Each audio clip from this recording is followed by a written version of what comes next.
Canvas. All right, cool. So welcome back. Good to see you guys. The work from yesterday, at least with the last one that we did, which is probably the hardest one because it's got the negatives and the numbers were a little bit bigger with the 24. I wanted to leave this up here because I don't want to do anything new today. I just want to practice it. I want to take some time today and let you try it on your own. Now I'm here, right? And so I'm happy to work through any and all of the ones that are on there. But what you're going to do is you're going to jump onto Canvas. Obviously, you probably were there not all that long ago to get yourself to here. And then there's that link that says submit your work for today right here. You can click on that. That'll take you to the assignment for classwork 2.3B.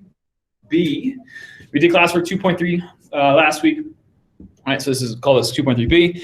And then if you click on the link that's in that assignment, it should open up the work for today, okay? There are 7 problems there that I want you to get done today. And so here's the deal. And this is what I'm trying to at least work towards to help you guys out. I know that being on Google Meets all day, every day, especially recently in the second semester is rough, right? And so what I want to do today is give you the freedom to do what you need to do today, okay? And so here's what I mean, right? You've got these 7 problems. They are due before midnight tonight, okay? So you've got one of 3 choices, okay? Option number 1, stay on this Google Meet and knock these out right now, asking questions in case you get stuck, okay? Number 2, you can get the work done right now, but you don't have to stay on the Google Meet to do it, okay? You can log off and then hop back on if you do end up actually, like you get to number 3 or number 4 or number 7 or whatever, you end up having questions, you can jump back on because I'm gonna stay no matter what. I'm gonna leave my camera on, I'll hang out, okay? Or, so like stay and get them done, leave and get them done, like right now, right? You have this dedicated time for class, might as well knock it out right now. Or leave and get it done at your leisure sometime within the next 11 and a half hours, right? You've got some time today to get this done. I don't care when you get it done. I care if you get it done and you understand what you're doing, right? Because I know that some of this stuff is a little bit newer, but the process isn't all that difficult, right? It might be new ideas, but if you were here yesterday, these ideas aren't very challenging. You just have to know what to do, right? So that example is up there to help get you kind of reacclimated to what we were talking about yesterday, okay? So here you are, right? Showing up on time to class, awesome, right? It's just a practice day, okay? And so if you wanna log off, right, and just get these 7 done, just take a picture of what you did. Please make sure you put your name and the date at the top of whatever you submit, anytime you submit something through Canvas, so I can figure out when stuff happened, and get it done whenever you want, okay? For those of you that want to stick around and ask questions, I'm happy to work with you guys in smaller groups if we have a few people hang out.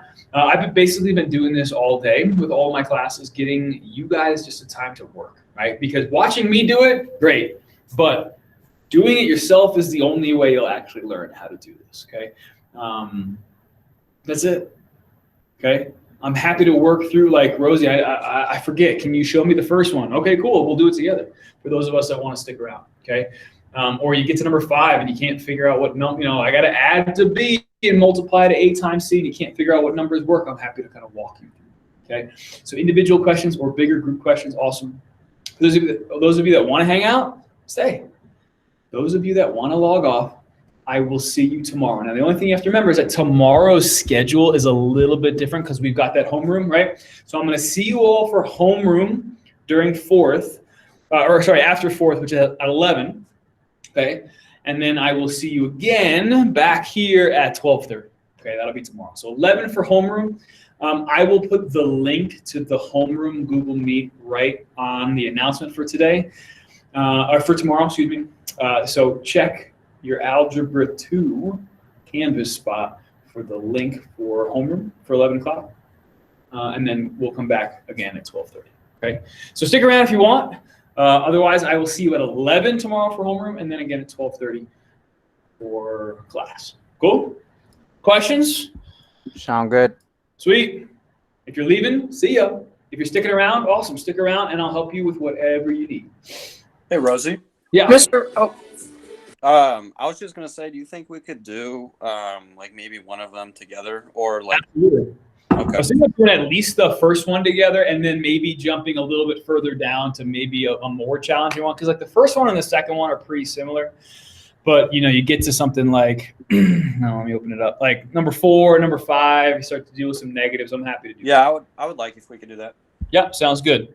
Okay. But other questions first. What's up, Paige? I got here late, so what are we doing? So if on campus, Mm-hmm. there's a link that says submit your work for class today. Okay. Click on that. Okay. It'll take you to the assignment on Canvas for it, and there's a click here button that'll open up the Google Doc that has the 7 problems like these. Oh, okay. Okay, and it's freedom to do it however you want. So if you want to stick around, we'll do some together. If you want to bounce and get it done on your own, you don't have to stick around. Oh, okay. Thank you. But I'll keep this recorded, so if you ever want to come back and check out, like we'll probably do number 1, and I would guess like number 4, like we'll do those together. But any of the ones you guys want to see, I'm happy to do that. Okay. Okay. Thank you. You got it. All right, cool. So let's do the first one together. So I'm gonna erase the work for yesterday's stuff, but I'll leave the how-to up because it's the same process every time. Let me get my towel so I can erase it and markers right up there. Ugh. Ugh. And yeah, these definitely are the kind of thing where the more you do, the easier they get. So if you see a couple of them, hopefully this stuff starts to click a little bit. Erase this.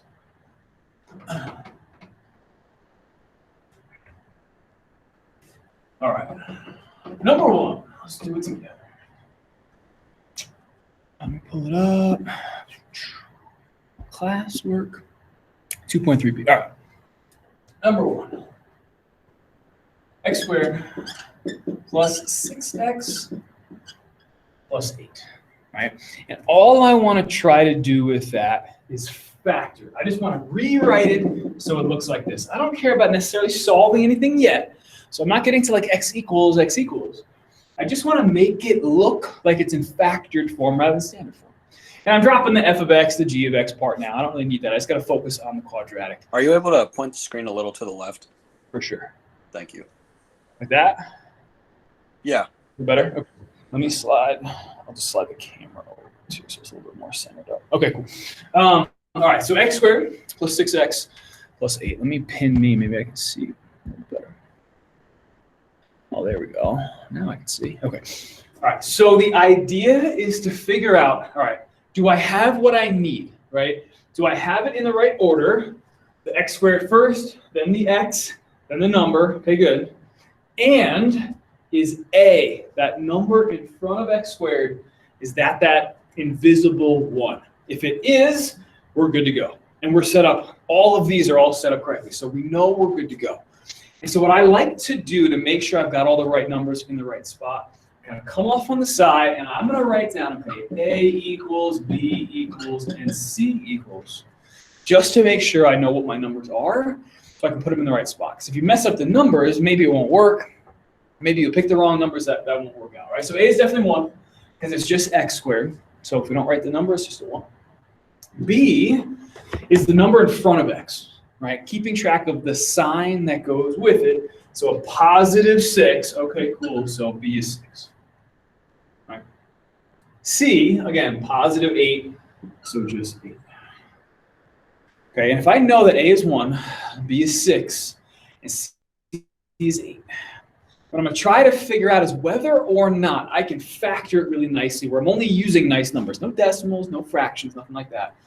And the way to figure that out is to try one of these 2 setups. And I don't care which setup you choose. I'm gonna do both so that you can pick whichever one you want. Either you set up the diamond problem with adding on top and multiplying on bottom, or you set up this blank plus blank and this blank times blank. Either one's fine. You just pick whichever one you want, okay? Where the idea is, if I can find a pair of numbers that does what I want, then it's factorable.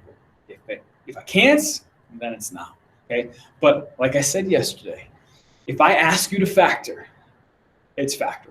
Okay, I'm not going to give you something and mislead you in a way that messes you up, all right? So the idea here is, all right, I've got two numbers that add to whatever B is in this problem. Okay, so I'm looking for two numbers that add to 6. So this is kind of like all of this, right? Looking for two numbers that add to 6. They could be the same number, they could be different. They could be positives, they could be negatives, depends on the setup, right? And the same pair of numbers that multiplies to whatever A times C is. And since A is 1, really it's just C, right? Because 1 times whatever doesn't change. So what multiplies to 8, right? And if I can find a pair of numbers that does both, I know, and I can set this up right away, I know what factored form is always going to look like. Two sets of parentheses right next to each other, right? Connected by multiplication. That's what factoring is. Rewriting is multiplication. With an X first in each one, and then whatever numbers I find are just going to go here. If they're positive, I'll use a plus. If it's negative, I'll use a minus. And so there's my setup, and I just kind of stand back and I say, all right, well, can I find a pair of numbers that does both? That adds to 6 and multiplies to 8. So what do you think? Can you think of a pair of numbers that does both? 4 and 2. Perfect. Nice, Gavin. And nice, Dan. Perfect. 4 and 2. And it doesn't matter what order you choose. You can put the 2 first, and then the 4, or the 4 and then the 2. But if you find the numbers that work, those are the numbers that come right into here. Okay? It's a positive 4, so I use a plus. It's a positive 2, so I use a plus. And what if you couldn't find something? Like if there wasn't a way? Then it's not factorable. So all of these will have a way? Absolutely. Like I said, I'm not going to ask you to factor if you can't. Now, there are plenty of quadratics that are not factorable, right? That don't have, because remember, eventually what we'll do is we'll set this thing equal to 0, we'll split it apart, and we'll find those x-intercepts. There are plenty of quadratics that do not run into the x-axis at a nice spot. They might end up at decimals. They might end up at like weird square roots. There's probably more parabolas that do that than do this, right? I'm always going to pick nice ones for you. If I'm going to ask you to factor, it's factorable right now, right, in 2.3. What you'll see when we get to 2.5, 2.6 is, all right, well, if it's not factorable, like I still want to be able to find those x-intercepts. How can I do that? I'll teach you how to do that. Okay, but right now, if I say factor, it's factorable. Okay, so all 7 of these guaranteed should work, as long as I didn't mess it up, because I'm making it up. But there you go, done. Like there's factored form. Question number 1, done. And all of these problems are the same kind of thing where you just kind of take your time getting yourself set up and you just kind of think about it, right? Now, the easiest thing to do is to start by listing the ways to get to that multiplication spot, right? Always starting with 1, right? 1 times 8 is 8. And then I just kind of work my way down the list. Okay, does 2 go into it? Does 3 go into it? Does 4 go into it? Whatever. Okay, yeah, 2 and 4 go together. That gives me 8 when I multiply. 3 doesn't, so I don't have to worry about that, all right, because 8 divided by 3 is some decimal. And then, all right, my next number is 4, right? And as soon as I say a number that's already on my list, my options are done, right? Those are the only 2 choices that I had in how to multiply to 8. I'm not going to do like 16 and 1/2 or 80 and 0.1, like no decimals, no fractions. Nice numbers only. And so that's why over here, I don't know if you can see it. I'm kind of here. I'm like this, right? When we took the notes yesterday, I said, all right, if you're stuck for what numbers work, because maybe the number's getting bigger or you're not great with multiplication tables, start by thinking about how to multiply by going through this list. 1 times whatever, 2 times whatever, 3 times whatever, 4 times whatever, until you have that full list. Okay? Try number 2 because it's really similar. Try that one on your own. And then maybe we can try looking at other ones when you guys are ready. 3 is also similar because everything's positive. It's really 4 where things start to take a little bit of a turn. All All right, so I'll give you guys some time to try it, but if you get stuck, ask. And I'm happy to work through any and all of these with you. You're here. It's called classwork because we can do it together. It's not a homework thing where you do it on your own if you don't know what to do. I have a question. Mm-hmm. So I wasn't here yesterday, so I missed like the whole like negatives part of it. Okay. So is it like, what's the difference? Like, what changes? What else do I have to do, or is it just? It's the same. Nothing about the process changes. You just have to think a little harder sometimes as to, all right, like if I'm adding to a negative, I know I've got at least one negative somewhere. And when I talk about like here and here, right, I might have a -4 instead of a positive or something like that. You'll see when you get to 4, 5, and 6 that when you start to have negative values for B or for C, right, when these numbers here are negative, that means that these, like some combination of these numbers are going to end up being negative as well. It might be one of them, or it might be both. You might have only one negative number, or you might have two.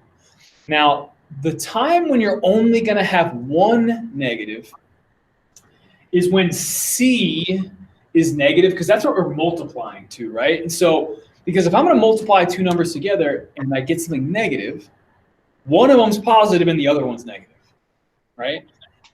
Yeah. And so I got to add to a negative somehow if I've got I have to add to something if I've got a positive or a negative. But if my bigger one's positive, I'm going to add to a positive. If my bigger one's negative, that's when I'll add to the negative. But if you see that C is a negative number, I am guaranteed there's only one of these two numbers that are going to end up being negative.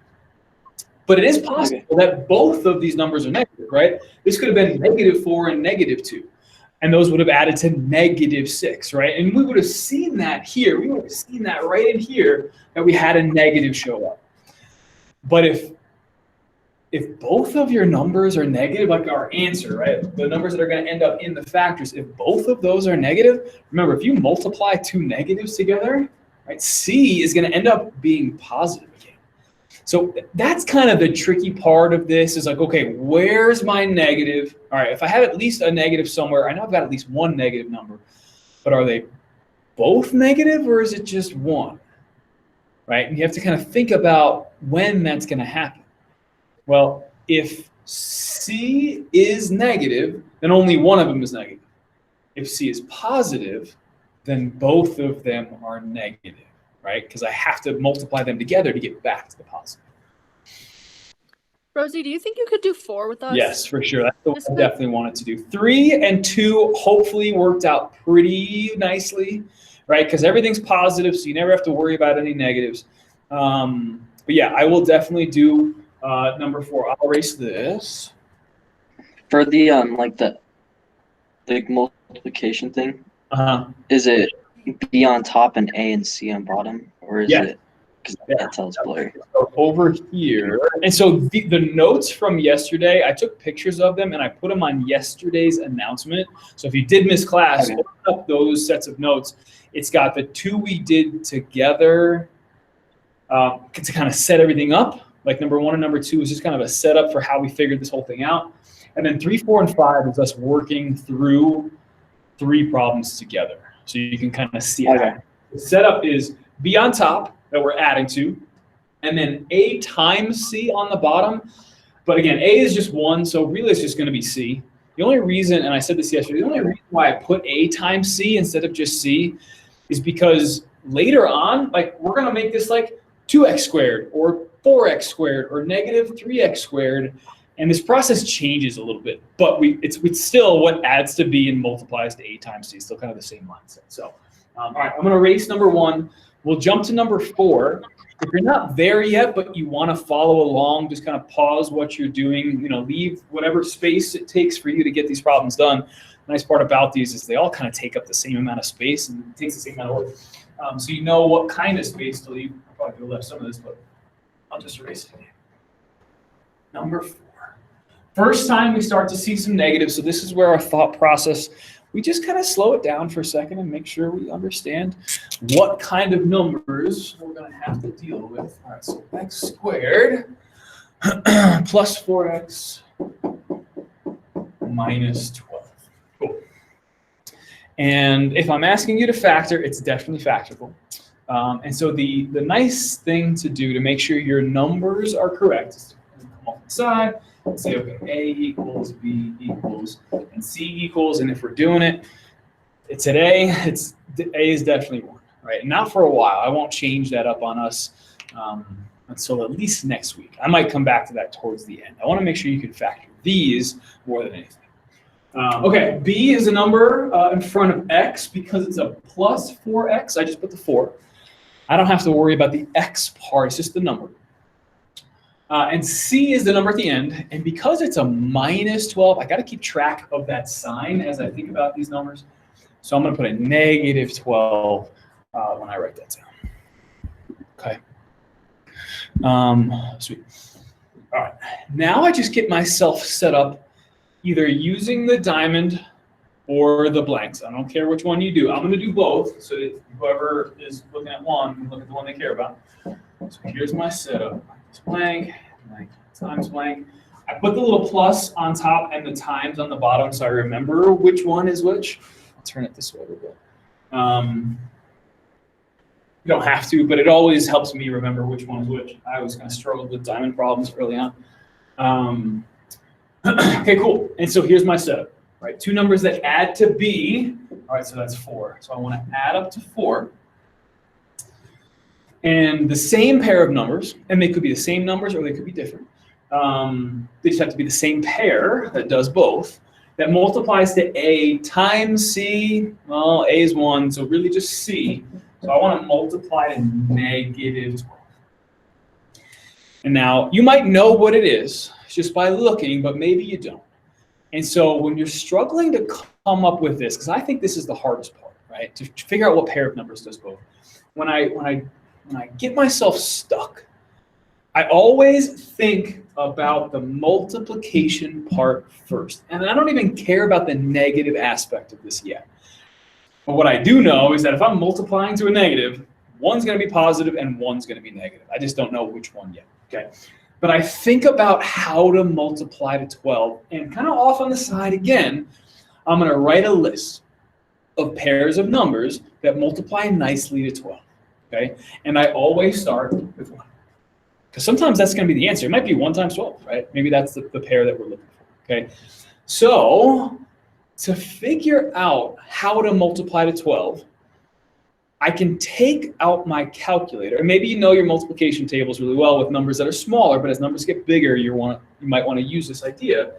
I take my calculator out and I do 12 divided by 1, 12 divided by 2, 12 divided by 3, 12 divided by 4, 12 divided by 5, until I get my whole list out, looking only for nice answers, right? Okay, 12 divided by 1, of course, is just 12. So there's a pair that could work. We'll figure out negatives later, okay? Then I do it again. Okay, 12 divided by 2. And I just make this list all the way down. All right, 12 divided by 2 is 6. So maybe that's a pair that works. We'll figure it out when we get our negatives, okay? Then I do 12 divided by 3.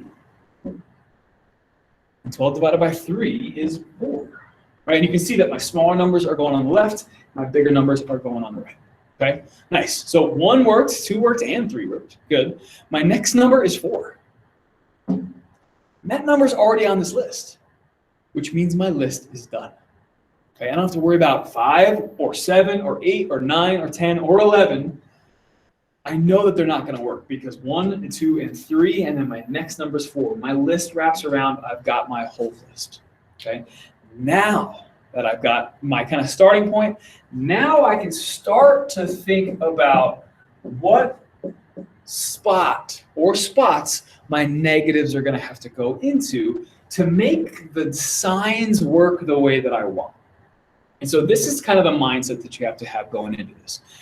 Again, there's a reason we start with the multiplication, because if you've got a negative here, you know one of them's negative and one of them's positive. Got to be. Okay? And when you draw your list like this with the smaller numbers on the left and the bigger numbers on the right, if you've only got one negative like we do here, it's either going to be the smaller number or the bigger number. You don't have to worry about like choosing like a negative here, but a negative here, and a negative doesn't matter, right? It's only going to be the first column or the second, and that depends on the answer that we're looking for the addition. So let's think about it. I've got at least, I have at most, and I definitely have one negative, right? Because I'm multiplying to a negative. But when I add that negative number, whatever it is, and that positive number together, whatever is going to be right here, right? It's going to end up right here. When I add them together, I get a positive number back. I get positive 4. And so if I have to make a choice whether I put my negative on the smaller side or on the bigger side, it's about whether or not when I add those together, do I get a positive number back or do I get a negative? Okay? Because if I am adding two numbers together and one of them's negative, the answer that I get is either going to be negative or positive. It's got to be one or the other. Or it could be 0, I guess, right? We could get 0. But I'm getting a positive 4 back, which means that my choice for the negative is limited. Here's how it's limited. If I'm adding numbers together, one of them's negative, one of them's positive, and I'm getting a positive number back, that means the positive number is the bigger one, right? Because that's taking control. That keeps me on that side of 0, right? Because remember, adding and subtracting is just moving along the number line. And if you want to stay on the positive side of 0, your bigger number had better be positive. If this was a negative 4, then our bigger number would have been negative, right? And so what I can do now is I can put little negatives in front of all of my smaller numbers instead of my bigger ones. Because now add those together, positive something. Add those together, positive something. Add those together, positive something. And this short list has the factors somewhere. One of these pairs adds to 4. I know they all multiply to negative 12 because that's how I started. I just got to find the pair that adds to 4. So which one is it? Isn't it 6 and negative 2? Good. And I don't care what order you put them in, that's a great order. 6 and negative 2. You could say negative 2 and 6. Doesn't matter because we're just multiplying, right? So x plus 6 because it's positive, and x minus 2 because it's negative. Done. We're just asked to factor, so we're good right there. If they said factor and to solve for the x-intercepts, okay, equals 0, split it apart, solve them separately, equal to 0, and you get your answers. Okay, so if your C value is negative, one number is positive, one number is negative. Okay, so it really just depends then on the sign of this. If this is positive, your bigger numbers are positive. If B is negative, then your bigger numbers are negative. So if you see a negative anywhere, you know you've got some kind of combination of negatives. Either one of them's negative or they're both negative. Depends on what you got. And that's what I tried to do with 4, 5, and 6 is mess around with the 3 possibilities. Either the smaller one's negative or the bigger one's negative or they're both negative. And you're going to see that happen 4, 5, and 6. And then 7's a little challenge for you. And I put a little hint down at the bottom in case you need some guidance once you get down to number 7. But there you go. There's number 4.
Hey, Rosie.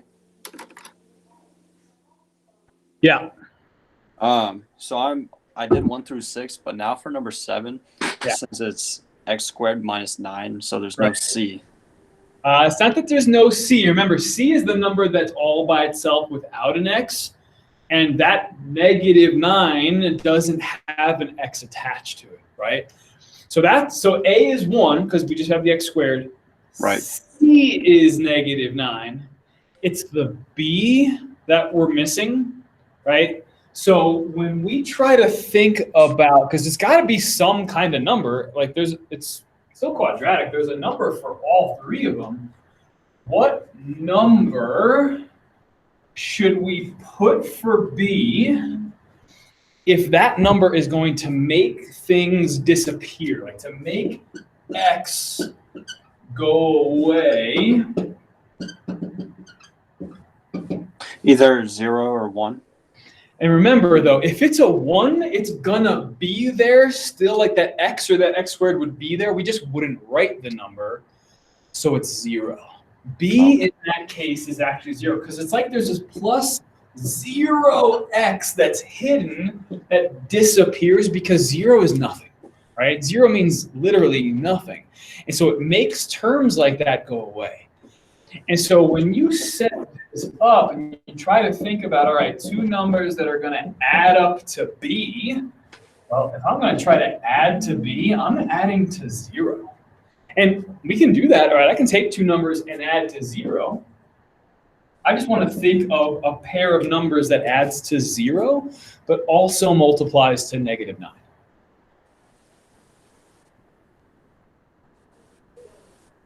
And so if we're trying to figure out what multiplies to -9, again, if you're not sure what that number is right away, or what the pair of numbers are, that's when I kind of come off on the side and I think about how to multiply to 9. I don't care about the negative part yet. I just think about multiplying to 9, and I always start with 1, because 1 is always going to work. For any number, I always start with 1 and the number, right? So 1 and 9 is a possibility. And then I just go through the list. Okay, 2, 3, 4, 5, 6, 7, and 8, right? All the numbers in between. So I take out a calculator if I'm not great with multiplication. I say, okay, 9 divided by 2. And I plug that in, and I get 4.5. Well, I don't want that. No decimals, right? I only want nice numbers. So I scrap 2. I'm not even going to write it down. And then I'll try 3. All right, 9 divided by 3 is 3. So 3 times 3 is a possibility. And look, my list has already wrapped itself back around, right? I don't have to check 4 or 5 or 6 or 7 or 8, because there it is, the same number on the other side. So, and I mean, I could check it, but 9 divided by 4, decimal. Divided by 5, decimal. Divided by 6, decimal. Divided by 7, decimal. 8, decimal. So this is my only possibility. It's either 1 and 9, or it's 3 and 3. But because I have a negative somewhere, I know that there's at least one negative, either my smaller ones, my bigger ones, or both. But I could narrow that option down by thinking about how to multiply 2 numbers together and get something negative. Well, if I'm multiplying 2 things together and something's negative, one of them's positive and one of them's negative. Okay? And so I can think about, all right, it's either going to be essentially -1 and 9. Add those together. Well, that's 8, so that doesn't work. -9 and 1. Well, that's just -8, right? I just switched the negative to the other side, so it's the same number. I just switched the sign. So that's no good because I'm trying to add to 0. So it's got to be -3 and 3. Right? And think about it. If I'm adding 2 numbers together and getting 0, they're the same number, but opposite signs. 5 and -5, 10 and -10, -3 and 3, -2 and 2, right? -3 plus 3, 0. -3 times 3, -9. So x and x. 3 and 3, same number. It's just that one's a positive and one's a negative. I'll stick with the same order. It doesn't matter what order you pick, so I'll go negative first. And so what you'll start to see is that when we do more of these, you'll start to recognize that if b is gone, right, we don't have an x in there, we've got an x squared and we've got a number at the end, that if it's factorable, it's got to be the same number and just opposite signs. And I'll give you some shortcuts on how to do that. Because that's actually going to be the easiest kind of factoring that we do once we recognize the setup. All right. There's number 7. Well, thank you for your guidance. I'm going to turn it in. Sweet. Sounds good. I will see you tomorrow. All right. Have a good day. Thanks. You too. Mr. Rosie, can you stay on for a Of second? course. Yeah, I'm not going anywhere. I'll stay on the whole time. So I don't know what's going on with my Wi-Fi, but you were cutting out a good chunk of it, and I couldn't get on like the first 20 minutes. Okay. So I missed the first almost half of it. So you can see how many of us are left because you don't have to stay on. The idea was today is that you kind of just practice on your own and that you stick around if you wanted some guidance on the work that we learned yesterday. Okay. So on Canvas, there's a link on today's announcement to the assignment for today. And it says here's your work for today. And then once you get to that assignment, it opens up a Google Doc that's got 7 problems on it that are all in the style of what we did yesterday. Oh, I see it now. Okay. So I'm recording this right now. And so I'll stop recording here in a few minutes. I will upload that to back to Canvas. And then if you want to see that first 20 minutes or so, because we did number 1 together, we did number 4 together, and we just did number 7 together, which are probably kind of the 3 standout ones. That guide you in case you want to hear kind of the walkthrough again, like we did yesterday. Perfect. Yeah. Okay. Sweet. Go ahead, Mia. Oh, I was gonna say the same thing, but you basically said it all. So. Yeah. So, it's just a work day for you guys to try this stuff on your own. I also want to try to limit how much you guys feel like you have to be on, because I know a lot of classes are keeping you guys on a lot. So today was just a practice day with what we did yesterday that kind of pushes you with like easier ones, some medium ones, and then some harder ones. Okay. We can. Like if you guys get it and you're feeling pretty good, like I'll check the classwork before tomorrow, and if you guys getting it, then we can just keep going, right? As much as it's nice to get lots of practice, sometimes it's like, okay, I get it, let's move on, and I want to try to walk that line as best I can. So if you guys feel like we need another day of this, then we can do another day. But if you're feeling ready to kind of move on, there's a lot more that I can do this semester, and I would love to show you some new stuff because this is Algebra 1. Right? You guys did this a couple years ago, right? Yeah. So as much as it's nice to get the recap, it's not new. Mm-hmm. There's stuff that's coming at the end of Chapter 2 that might be brand new, or at least you don't nearly remember it as nicely as you do this. And Chapter 3 is almost all new stuff. So I want to make sure that we get there, and then we can slow down and work at our pace a little bit better. So so if you want to watch the video, it will be up. Let's see, this 12:15. So we've got 10 more minutes of class. I'll probably stop recording pretty soon so that I can get it uploaded before 7th period starts. Okay. If you want to. Thank you. Yeah, you're welcome. Hey, Rosie. Yeah.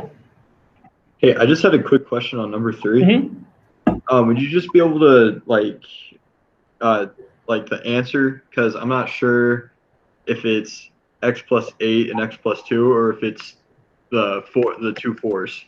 So if it was x plus 8 and x plus 2, 8 and 2 would add up to 10, right?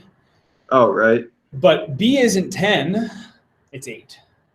Okay. So it's got to be the 4 and the 4. And that's okay. The 4 We and the can 4. get the same number twice. Yeah, absolutely. So yeah, x Okay. plus 4 times x plus 4. Hey, Rosie. Yeah. I'm a little confused on number 5, because a negative plus a negative is a negative, but negative times a negative is a positive. So Okay. I'm just kind of lost. Okay, let's do it. So for number 5, all right, so we've got x squared minus 3x minus 40. All right, so we definitely have at least one negative somewhere in the numbers that we'll get. let's see what we're working with. Okay, A's got to be 1, B is -3, and C is -40. Okay, and with a number like 40, there's definitely more options for what to multiply together to get there. But I know what my setup's gonna be. It's either gonna be this or this times.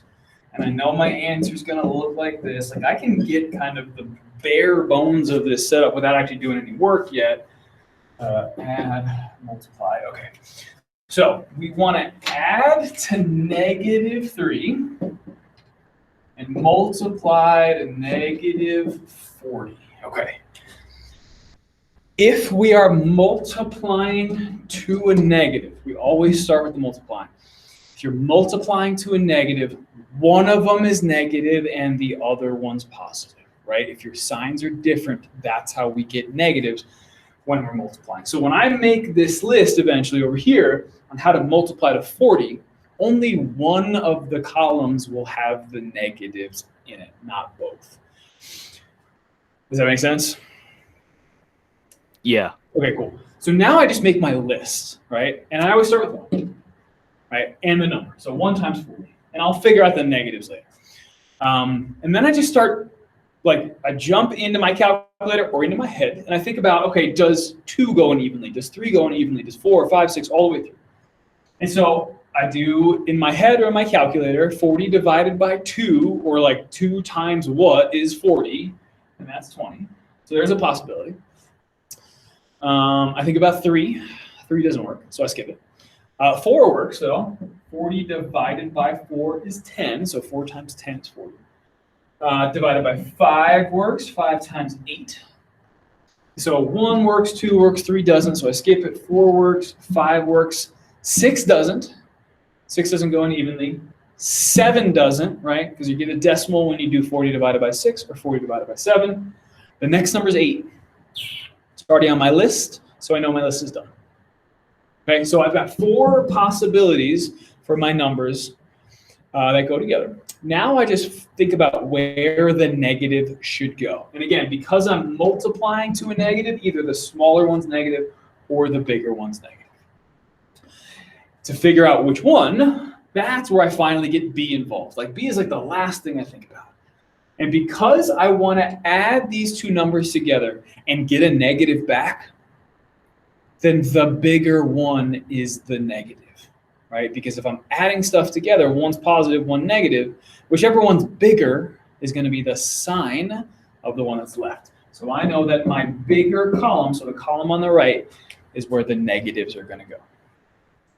The only time I would have negatives in both is if B was negative but C was positive, right? I add 2 numbers together, like you said, you can add 2 negatives, it stays negative, but when you multiply, it goes back to positive, right? That's, I think, number 6, right? Number 6, you got -10 for B, but positive 16. All right, so I'm gonna have 2 negative numbers when I do number 6. But now I just look at this list and I say, okay, which pair, because I know all of these multiply to -40, which pair adds up to -3?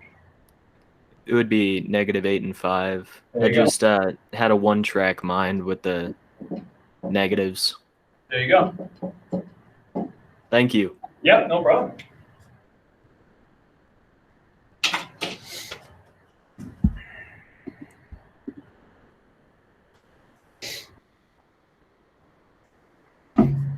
Thank you, Rosie. You're welcome, Haley. Have a good day. See you tomorrow. You too.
What's up, Ty?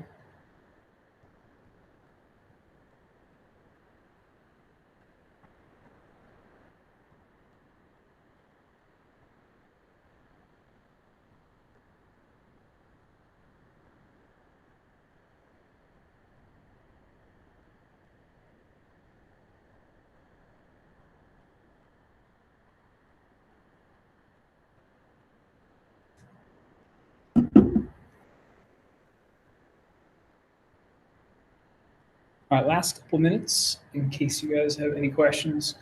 Seventh period is going to be exactly the same thing. I have Algebra 2 again. So if you want to just stick around and join us, if you're free seventh, feel free to do that. Obviously, if you have another class, you have to get to go to that. But I will be here until 2 o'clock, just hanging out, kind of working through these problems with that group. So feel free to stick around. I'm going to stop recording, though, and I'm going to leave this Google Meet in about a minute or two. But feel free to jump on to seventh in case you guys have any questions. Cool. Sweet. So I'll stop recording.